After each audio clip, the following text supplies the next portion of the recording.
Yeah, this meeting was held this morning, a rare meeting, it has to be said, in which the foreign ministers of ASEAN, Southeast Asian regional bloc, came together to discuss an issue which I think many of them consider to be a domestic issue to Myanmar, and generally this body, ASEAN, only considers issues which relate to all of them. But it was held at the urging of Malaysia and Indonesia, two countries which have, of course, large Muslim populations. Aung San Suu Kyi addressed the meeting this morning. It has to be said she gave very little away in terms of moving on from her existing positions and statements about Rakhine State. She's told the other foreign ministers the situation was very complex. She asked them to give her more time and space to attempt to deliver on greater stability for the area. And on the question of humanitarian aid and access to this part of northern Rakhine State, it's estimated that about perhaps 100,000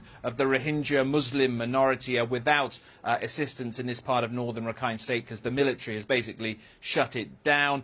Well, there wasn't much to encourage aid agencies there either. Aung San Suu Kyi talking about necessary humanitarian access being allowed into the area rather than the free and full and unfettered access which these aid agencies would like to see. So, yes, that meeting was held. Yes, it was very rare and unprecedented in some ways, but in terms of how much of a difference it will actually make to the Rohingya, well, very hard to see what difference it will make at all, actually. Very briefly, Jonah, just how desperate is the situation for many of those Rohingya?